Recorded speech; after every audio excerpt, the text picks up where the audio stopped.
Bismillah, alhamdulillah, salatu wassalamu ala rasulillah wa ala alihi wa sahbihi wa mawalah. Nawaina ta'allum wa ta'lim wa tadhakur wa tadhkir wa nafa wal intifa' wal ifadata wal istifadah wal hatha ala tamasuki bi kitabillahi wa sunnati rasulillahi sallallahu alaihi wa alihi wasallam wa du'a ilal huda wa dilalata ala al khair ibtiwa wajhillahi wa kurbihi wa thawabih. Ya Fattahu ya Alim, ya Fattahu ya Alim, ya Fattahu ya Alim, iftah alaina fathan qariban ya arhamar rahimin.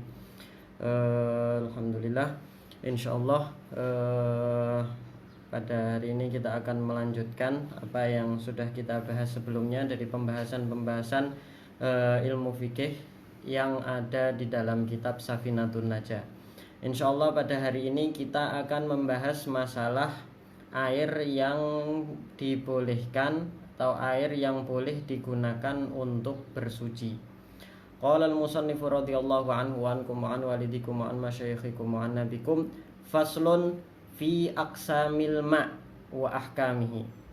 Al-ma'u qalilun wa katsir. Al-qalilu ma dunal qullatain wal katsiru qullatan fa aktsar. Al-qalilu yatanajjasu bi wuqu'in najasati fihi wa in lam yataghayyar wal kathiru la yatanajjasu illa idza taghayyara ta'muhu aw launuhu aw rihuhu. Baik. Oke. Jadi pada kesempatan kali ini al-musannif penulis kitab Safinatun Najah berbicara tentang aksamul ma' ya, atau bukan aksamul ma' aksamul ma', tapi lebih spesifiknya pembahasannya adalah masalah air yang dibolehkan untuk bersuci, air yang dibolehkan yang boleh digunakan untuk bersuci. Kenapa? Karena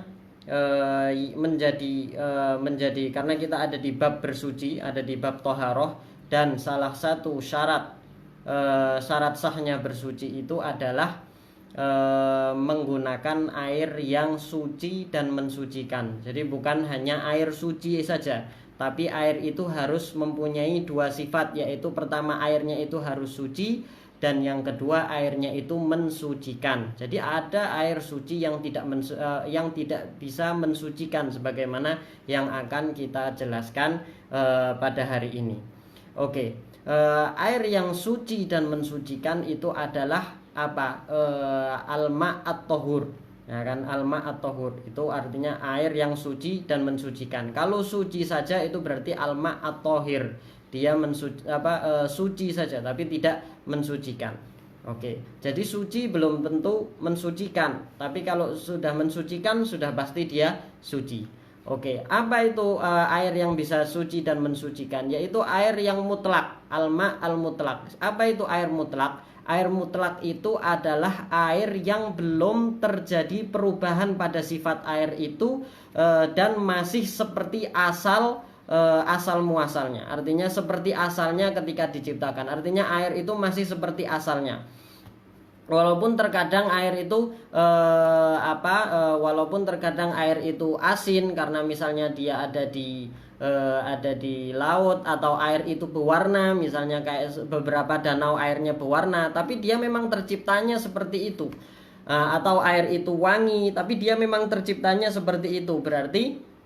Berarti air itu masih bisa dikatakan bahwasanya air itu adalah air yang mutlak. Artinya air itu belum terjadi perubahan pada sifatnya dan masih pada sifat asalnya. Oke, nah ini air yang boleh digunakan untuk bersuci. Kemudian air yang boleh digunakan untuk bersuci ini, air mutlak ini dia bisa berubah menjadi tidak dapat digunakan untuk bersuci lagi. Artinya sudah tidak mensucikan lagi. Bisa jadi karena dia berubah menjadi najis, atau dia berubah menjadi suci tapi sudah tidak dapat mensucikan lagi. Oke, berarti sekarang kita akan membahas apa saja yang membuat air ini menjadi tidak dapat mensucikan lagi. Air yang masih asli ini tadi, yang masih belum terkontaminasi dengan sebab-sebab yang menjadikan dia tidak mensucikan. Apa yang menyebabkan dia menjadi tidak dapat mensucikan lagi? Yang pertama adalah an-najasah, yaitu wuqu'un najasah. Air itu dapat menjadi tidak dapat mensucikan lagi atau digunakan untuk bersuci lagi apabila terkena benda najis, apabila terkena sesuatu yang najis. Tapi ini hukumnya sebagaimana yang dikatakan di dalam matan, hukumnya berbeda dilihat dari banyak dan sedikitnya air. Dilihat dari banyak dan sedikitnya air. Jadi air yang sedikit dia ada hukumnya kalau terkena najis, dan air yang banyak dia ada hukumnya ketika terkena najis. Kenapa? Karena air yang banyak itu dia mempunyai kekuatan namanya kuwatur rofa dan kuwatur dafa. Apa artinya? Air yang banyak itu dia mempunyai kekuatan untuk menghilangkan najis dari benda lain, dan dia juga dapat menghilangkan najis dari dirinya. Nah, itu apa? Itu air yang banyak. Tapi kalau air yang sedikit, dia bisa menghilangkan najis dari benda lain, tapi dia tidak dapat menghilangkan najis atau menolak najis atau membersihkan najis dari dirinya sendiri. Oke. Jadi air yang sedikit itu dia cuma bisa menghilangkan najis, tapi tidak bisa menghilangkan najis dari dirinya sendiri. Bisa menghilangkan najis dari tempat lain. Berbeda dengan air yang banyak yang bisa menghilangkan najis dari benda lain dan juga bisa menghilangkan najis dari dirinya sendiri. Oke, apa ukurannya air sedikit dan air banyak? Apa ukurannya air sedikit dan air banyak? Air sedikit itu adalah air yang kurang dari 2 qullah syar'iyah. Artinya di sini ada ukuran dalam syariat namanya qullah, ya kan, namanya qullah. Nah, air yang sedikit itu dikatakan dia sedikit apabila dia kurang dari 2 qullah. Artinya dia kurang dari, kalau misalnya kita convert ke ke literan zaman sekarang, dia ukurannya 2 qullah ini adalah 217 atau 216 liter. Nah, air yang sedikit dikatakan sedikit apabila dia kurang dari 216 liter atau 217 liter. Tapi kalau misalnya dia kurangnya cuma seliter atau 2 liter, itu masih dimaafkan. Tapi kalau sudah kurangnya sampai 3 liter, itu sudah hukumnya sudah air sedikit. Jadi air sedikit ini bukan berarti dia kurang dari 217 liter. Berarti dia kurang dari 215 atau 214 liter. Oke, itu dihukumi air sedikit. Jadi kalau misalnya dia masih 216 liter, itu dia masih dihukumi yang banyak, masih dihukumi sebagai air banyak.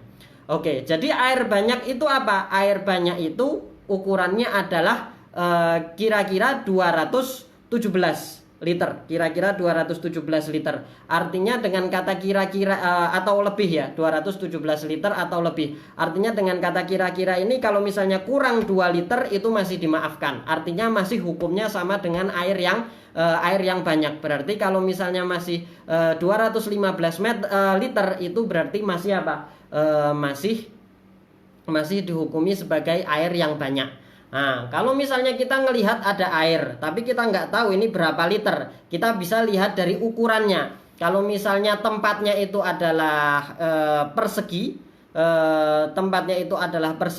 maka kita lihat. Kalau misalnya ukurannya adalah 1/4 dhira', 1/4 hasta. Ya, hasta itu dari ujung jari sampai ujung siku, tambah 1/4 dari ujung jari dan ujung siku, jadi 1/4. Kalau panjang, lebar dan tingginya tempat air tersebut adalah 1/4 hasta, maka air tersebut dikatakan bahwasanya bisa kita hukumi bahwasanya air yang di dalamnya itu adalah ukurannya adalah dua kullah, dua kullah. Itu kalau misalnya airnya bentuknya persegi. Artinya kalau ukurannya lebih besar dari itu ya berarti lebih air, berarti apa? Berarti airnya lebih dari dua kullah. Oke, itu untuk yang ukurannya untuk tempat yang ukurannya persegi. Tapi kalau ukurannya misalnya dia silinder kayak biasanya ember dan lain-lainnya, maka ukurannya adalah kita lihat kalau diameternya 1 dhirac, 1 hasta. Diameternya 1 hasta dan kedalaman atau tinggi dari ember ini atau ember atau baldi. Oke, baldinya itu diameternya itu 1 dhirac atau 1 hasta dan kedalamannya 2,5 hasta. 2,5 hasta. Kalau misalnya panjang dan diameter tinggi dan diameternya seperti itu, maka kita bisa hukumi bahwasanya isi atau air yang ada di dalam baldi ini adalah ukurannya adalah 2 kullah. Tentu harus penuh ya, kecuali kalau ukurannya lebih dari itu. Oke, jadi itu penjelasan masalah ukuran air sedikit dan air banyak. Oke, selanjutnya hukum air yang sedikit. Apa hukumnya air yang sedikit kalau kemasukan atau terkena benda najis? Air yang sedikit tadi itu yang kurang dari 215 liter itu tadi, air yang sedikit itu dia akan menjadi najis hanya dengan bersentuhan atau bertemu dengan atau kemasukan benda yang najis. Benda yang najis yang dapat menajiskan. Tapi syaratnya juga harus yakin, dan kita yakin bahwasanya benda najis ini benar-benar terkena air tersebut dan masuk ke dalam air tersebut. Ya kan, wa in lam yataghayyar, walaupun tidak terjadi perubahan pada sifat air tersebut. Hanya dengan terkena benda najis maka air tersebut otomatis menjadi najis. Tapi di sana ada syarat-syarat yang mana dengan syarat-syarat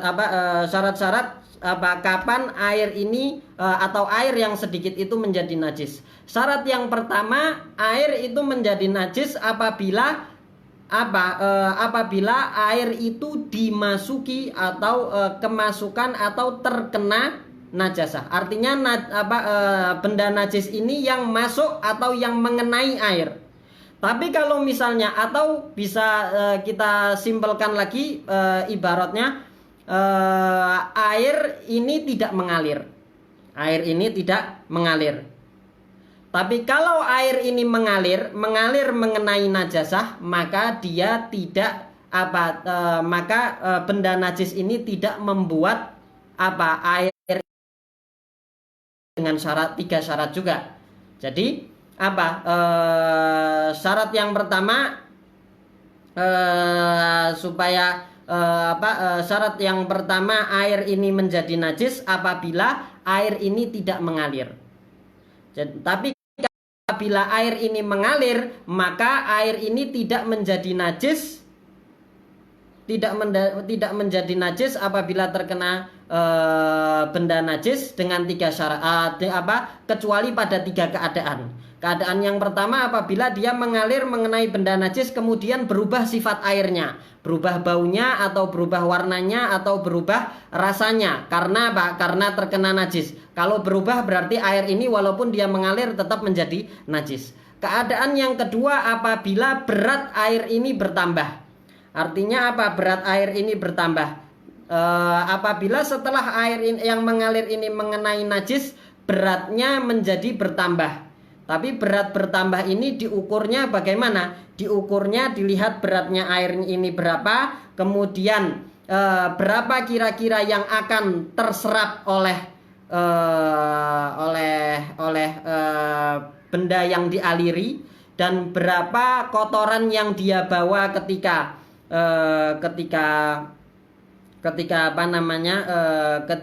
berapa kotoran yang dia bawa dari benda yang dia aliri, Maka kalau misalnya beratnya itu menjadi bertambah, maka berarti air ini menjadi najis, karena tambahan berat itu berarti tambahannya dari najis. Tambahan berat itu contohnya, contoh simpelnya misalnya air 2 liter kita alirkan ke kain yang ada najisnya, Kemudian misalnya kain ini menyerap dari air ini berapa? Setengah liter. Ini misal aja. Terserap setengah liter. Kemudian air ini membawa kotoran yang membawa kotoran yang ada dari najis ini, dari kain ini kira-kira setengah liter juga. Berarti air yang jatuh setelah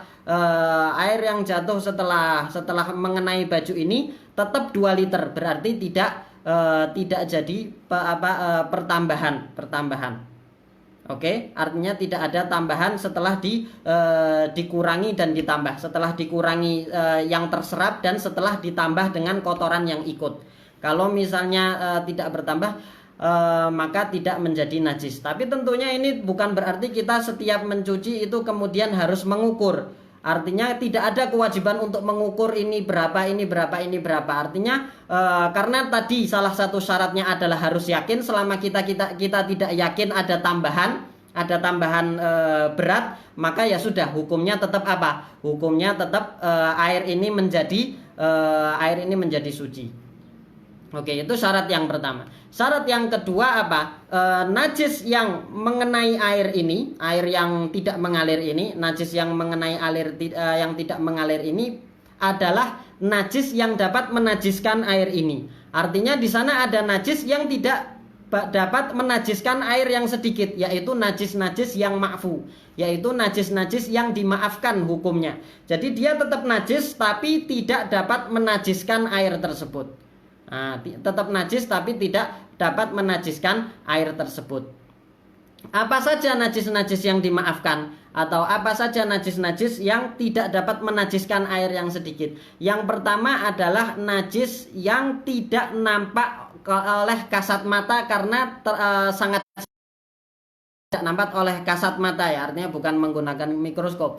Artinya tidak nampak oleh kasat mata. Misalnya apa? Misalnya ada lalat menempel di kotoran manusia yang masih basah misalnya.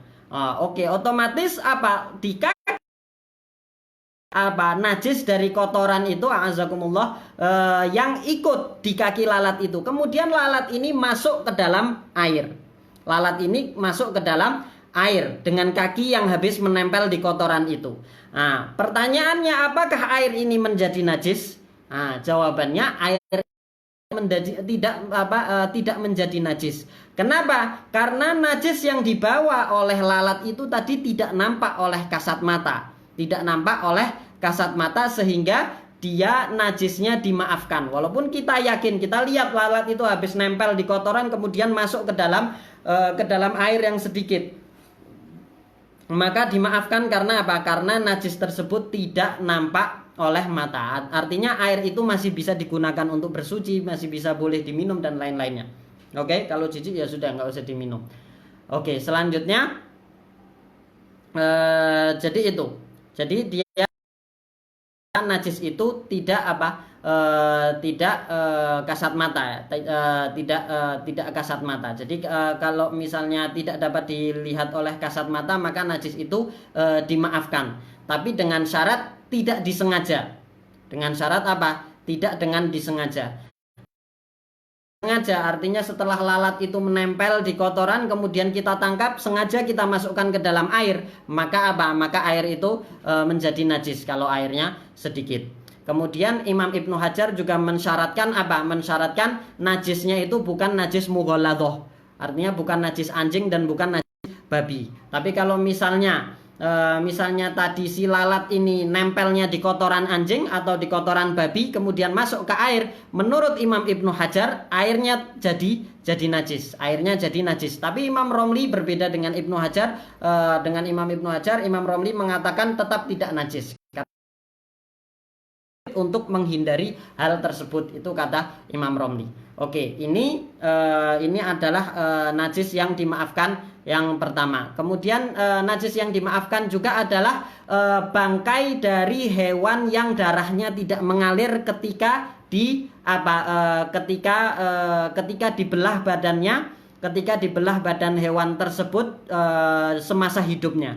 Artinya hewan yang ketika semasa hidupnya apabila dibelah tidak ada darah yang mengalir dari hewan itu, maka bangkainya ini apabila terkena air atau masuk ke dalam air yang tidak mengalir, maka tidak menajiskan tidak menajiskan air tersebut. Artinya airnya tetap suci dan mensucikan. Para ulama memberikan ukurannya ukurannya cicak ke bawah, artinya yang besarnya secicak dan yang lebih kecil dari cicak, itu semuanya adalah hewan yang tidak nampak, adalah hewan yang bangkainya apabila terkena air yang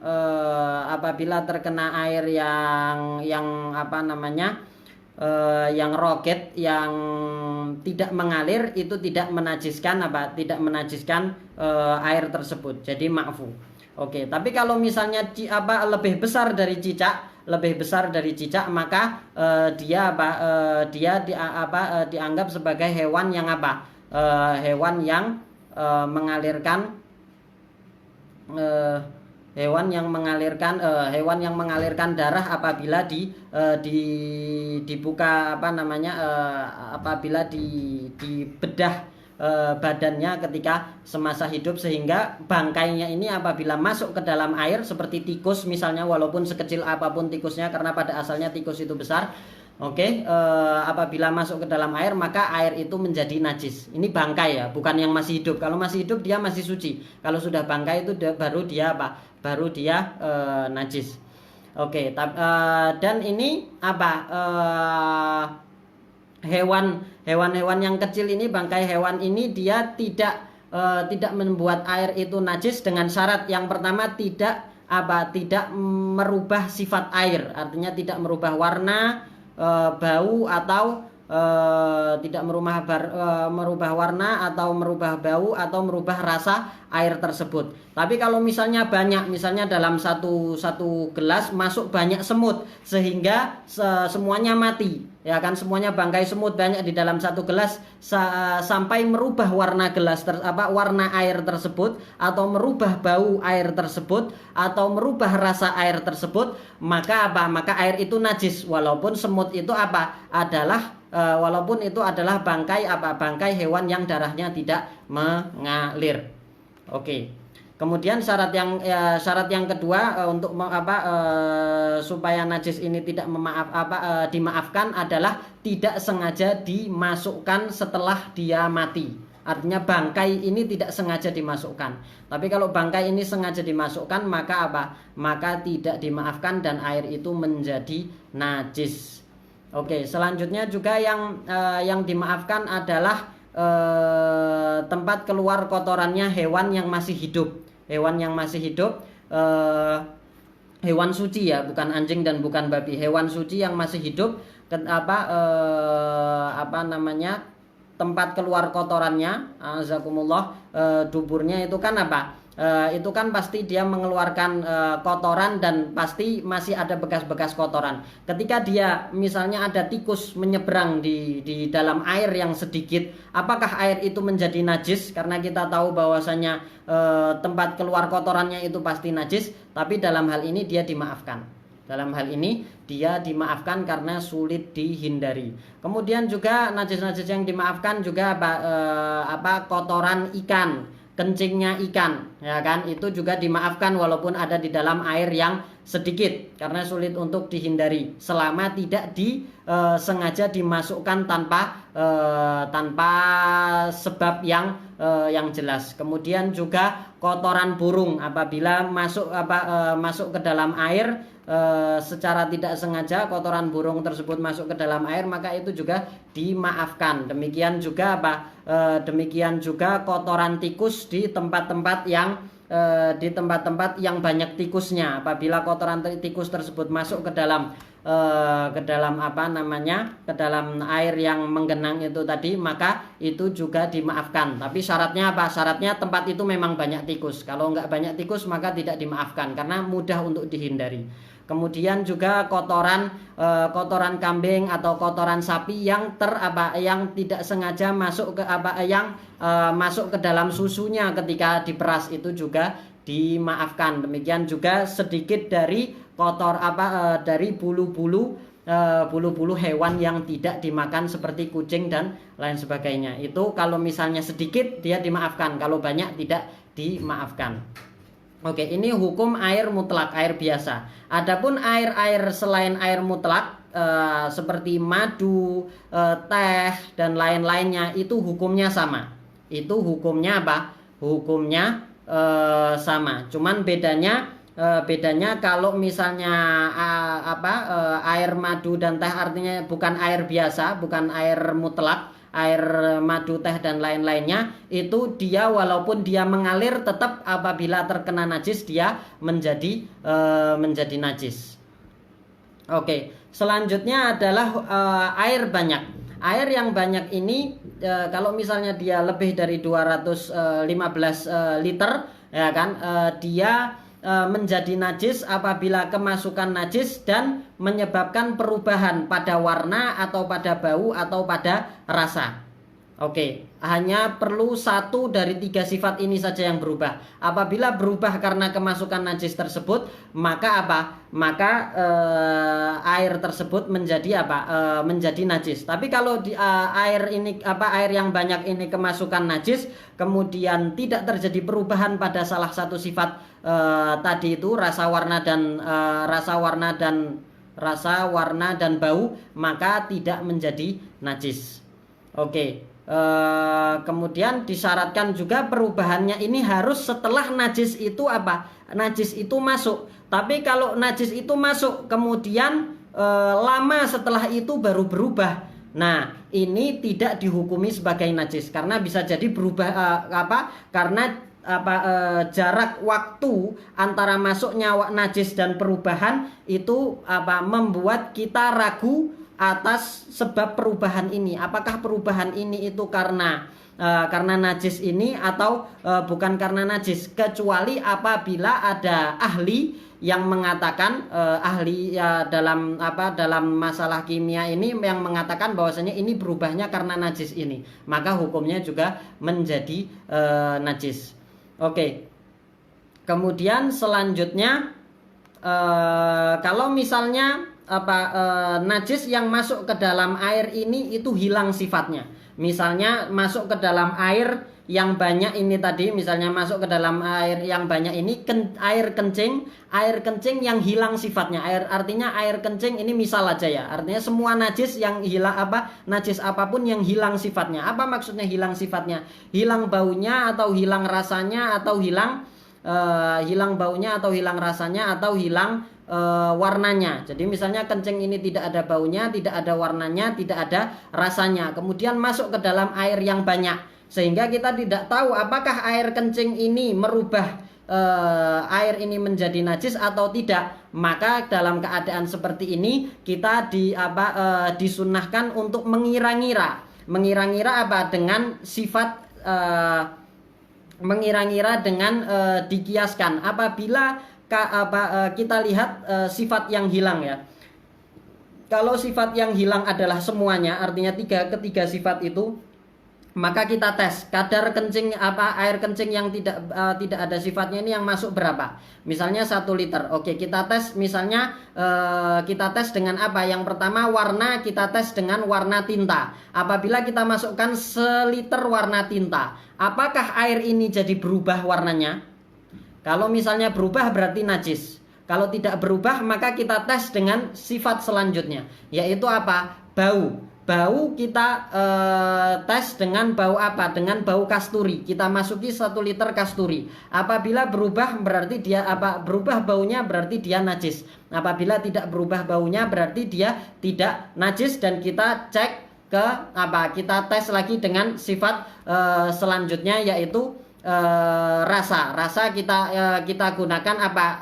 Khol. Khol itu apa? Cuka. Apabila kita masukkan 1 liter cuka, itu dia bau apa berubah rasanya atau tidak. Nah, kalau misalnya berubah berarti najis, kalau tidak berubah berarti tidak najis, berarti air itu masih suci. Tapi kalau misalnya air kencing tadi atau semacamnya itu yang hilang cuman salah satu sifatnya, misalnya dia warnanya ada tapi yang hilang cuma baunya, berarti yang perlu kita tes cuman baunya saja. Nah, artinya warna dan rasanya tidak perlu dites. Oke, kalau misalnya kita nggak mau ngetes, pengen make aja gitu, ya kan? Selama tidak ada perubahan kita make aja seperti itu. Nah, itu tidak masalah, karena ujung-ujungnya juga kita tidak yakin apakah air ini menjadi najis atau tidak. Sedangkan syarat menghukumi sesuatu itu menjadi najis itu harus yakin 100%. Harus yakin 100%. Kalau tidak yakin ya sudah, berarti hukumnya masih suci. Dan hukum mengira-ngira itu tadi cuma sunnah saja, tidak wajib. Oke, selanjutnya itu tadi masalah air najis. Salah satu yang menyebabkan air itu apa? Yang menyebabkan air itu hilang sifat sifat mensucikannya, artinya tidak bisa mensucikan lagi. Kemudian juga yang menyebabkan di antara yang menyebabkan air itu tidak lagi dapat digunakan untuk bersuci, yaitu apabila air ini berubah. Air ini berubah disebabkan oleh larutan yang suci, yang tidak air sebenarnya bisa dihindarkan seperti itu, dan perubahannya itu sampai membuat air itu hilang nama air mutlaknya. Oke, jadi di sini ada 3 syarat untuk perubahan dengan larutan yang suci. Yang pertama adalah apa? Yang pertama, perubahan warna ya, atau perubahan rasa, atau perubahan bau juga.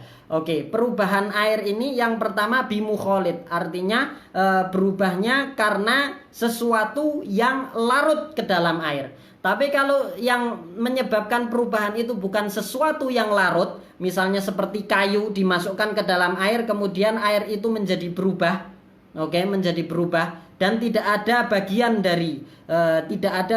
dari kayu tersebut yang larut, maka perubahan ini tidak mengubah sifat air tersebut menjadi tidak bisa digunakan untuk bersuci, tetap bisa digunakan bersuci. Jadi di sini syaratnya adalah sesuatu yang dapat larut ke dalam air. Seperti apa? Seperti gula, seperti garam, seperti teh, seperti yansun dan lain-lainnya. Itu kalau misalnya ada air yang sedikit kemudian kemasukan teh atau kemasukan gula kemudian berubah, ya kan, berubah rasanya atau berubah warnanya atau berubah baunya, maka maka air tersebut hukumnya menjadi tidak dapat mensucikan lagi meskipun dia masih suci. Itu syarat yang pertama. Syarat yang kedua, sesuatu yang larut di dalam air ini harus apa? Harus air yang suci, sesuatu ini harus suci. Kalau najis ya berarti airnya jadi najis, bukan jadi bukan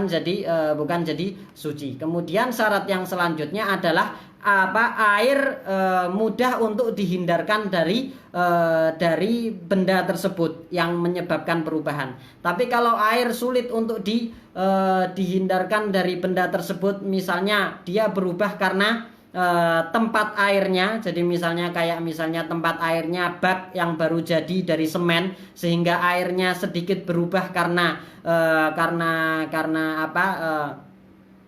dengan warna semen yang baru selesai itu tidak masalah, karena air sulit untuk dihindarkan berubah jadi itu. Jadi selama perubahannya itu karena tempatnya atau karena tempat mengalirnya air tersebut itu tidak menyebabkan air itu berubah menjadi tidak dapat mensucikan, karena sulit untuk menghindarkan perubahan air yang disebabkan oleh tempat atau tempat mengalirnya air tersebut. Oke, kemudian selanjutnya juga perubahannya ini harus perubahan yang parah, artinya bukan perubahan yang sedikit-sedikit, artinya perubahan yang sampai kita mengatakan bahwasanya ini sudah bukan air biasa lagi, tapi ini sudah menjadi air teh, ini sudah menjadi air kopi, ini sudah menjadi air gula, ini sudah menjadi air garam, ini sudah menjadi air yansun dan lain-lainnya. Artinya sudah tidak bisa dikatakan ini air biasa. Nah, jadi perubahannya harus perubahan yang banyak. Tapi kalau perubahannya sedikit-sedikit, ya kan, orang masih ragu ini air teh atau air biasa, orang masih ragu. Nah, itu apa? Kalau misalnya masih sedikit, itu belum menjadikan air tersebut berubah sifatnya sehingga tidak dapat mensucikan. Artinya itu masih bisa digunakan untuk bersuci. Tapi kalau misalnya kita ragu ini airnya masih bisa digunakan berubahnya parah apa enggak ya? Nah, kalau misalnya kita masih ragu berarti apa? Berarti hukumnya tidak yakin. Tidak yakin berarti hukumnya belum berubah, karena perubahan tadi itu hukumnya harus ya yakin. Oke. Tapi kalau misalnya yang masuk ke dalam air ini itu sesuatu yang hilang sifatnya, misalnya air mawar tapi sudah air mawar kan warnanya sama dengan air biasa ya, tapi dia misalnya air mawar tapi baunya baunya sudah tidak ada, baunya sudah hilang, maka kemudian air mawar ini masuk ke dalam air dan kita ragu apakah kadar air mawar yang masuk ini kalau misalnya dia masih ada baunya dapat merubah air ini atau tidak. Nah, ketika ini kita kira-kira lagi tadi. Tapi kalau tadi kita kira-kira, kalau misalnya contohnya air mawar kan berarti yang hilang cuma ya cuma baunya. Berarti kita kalau bau ini menggunakan bau kemenyan, ya kan, bau kemenyan. Kalau misalnya kita masukkan kemenyan dengan kadar yang sama dengan air mawar yang masuk tadi, baunya berubah apa enggak, ya kan? Kemudian kalau misalnya sesuatu yang warna, yang berwarna misalnya yang masuk ke situ, maka kita ukurnya dengan warna jus. Kalau misalnya rasa, maka kita ukurnya dengan rasa delima. Oke, tapi lagi-lagi ini hukumnya sunnah. Selama kita ragu maka air itu tetap hukumnya hukum asal. Artinya hukum asal dia tetap hukumnya tetap dapat suci dan mensucikan selama kita ragu. Oke. Nah, kemudian di antara yang menyebabkan air itu hilang sifat mensucikannya, artinya tidak dapat mensucikan lagi, yaitu air yang sudah digunakan untuk bersuci yang wajib. Air yang sudah digunakan untuk bersuci yang wajib dan sudah terlepas dari anggota badan yang disucikan. Nah, jadi di sini jadi di ini namanya menjadi air mustakmal. Menjadi air Air mustakmal. Air mustakmal itu apa? Air mustakmal itu air yang sudah digunakan untuk bersuci yang wajib. Apa itu bersuci yang wajib? Ya kan, wudu wajib, mandi wajib. Oke. Dan dalam wudu wajib menghilangkan najis, ya kan, dan dalam mandi wajib dan wudu wajib dan menghilangkan najis itu pun yang wajib cuma basuhan pertama saja. Cuma basuhan pertama saja. Tapi basuhan kedua, basuhan ketiga itu hukumnya sudah bukan mustakmal, karena itu sudah bukan wajib, itu sudah sunnah. Artinya airnya masih kalau dikumpulkan masih bisa digunakan untuk bersuci lagi. Oke, itu. Nah, jadi syaratnya tadi supaya menghukumi air itu sebagai mustakmal, syarat yang pertama air itu digunakan untuk Digunakan untuk bersuci yang wajib. Artinya kalau wudunya wudu tajdid, tajdid kan sunnah. Atau mandinya mandi Jumat, mandi untuk sholat Jumat kan sunnah, artinya tidak menyebabkan air tersebut menjadi apa? Menjadi mustakmal. Oke, dan syarat yang kedua harus sudah terlepas dari apa? Dari anggota tubuh. Tapi kalau misalnya selama air itu masih mengalir di anggota tubuh, maka tidak dihukumi sebagai air mustakmal. Oke, jadi kesimpulannya, karena waktunya sudah habis, kesimpulannya air itu atau yang menyebabkan air itu tidak lagi mensucikan atau tidak dapat tidak dapat lagi digunakan untuk bersuci, itu yang pertama karena terkena najis, yang kedua karena berubah sifatnya dengan perubahan yang parah karena disebabkan oleh sesuatu yang larut di dalam air yang suci, ya kan, larutan ini itu suci. Kemudian yang ketiga karena air ini digunakan untuk bersuci yang wajib. Jadi tiga ini adalah sebab-sebab yang menjadikan air yang suci dan mensucikan tidak lagi dapat digunakan untuk bersuci, meskipun dia masih suci pada keadaan ketika dia berubah karena sesuatu larutan yang suci atau karena digunakan. Tapi kalau terkena najis ya sudah, dia jadi najis. Jadi hukum air itu ada empat. Yang pertama tohir mutohir. Yang pertama apa? Air itu suci dan mensucikan, yaitu apa? Air yang mutlak itu tadi, yang belum berubah dan belum terkontaminasi dengan apapun, ya kan, itu dikatakan dengan air mutlak. Kemudian ada air yang suci tapi tidak dapat mensucikan, yaitu apa? Yaitu air yang berubah yang berubah karena larutan, atau yang berubah yang sudah digunakan untuk bersuci yang wajib. Kemudian yang ketiga adalah air yang tidak suci dan tidak mensucikan, yaitu air yang najis seperti atau air najis seperti air kencing itu najis, atau air yang terkena najis, ya kan, air yang terkena najis atau mutanajis. Nah, itu tidak boleh digunakan untuk bersuci dan tidak boleh digunakan untuk tadomuh. Artinya tidak boleh digunakan untuk sesuatu yang tidak ada keperluan. Tapi kalau untuk yang air yang suci dan tidak mensucikan itu masih boleh diminum, masih boleh untuk membersihkan dan lain-lain. Oke, dan yang terakhir itu adalah air yang suci dan dia mensucikan dan dia boleh digunakan untuk bersuci tapi makruh, yaitu air yang terlalu panas atau yang terlalu dingin. Nah, yang ini sengaja kita tidak jelaskan, tapi akan kita jelaskan di kitab selanjutnya.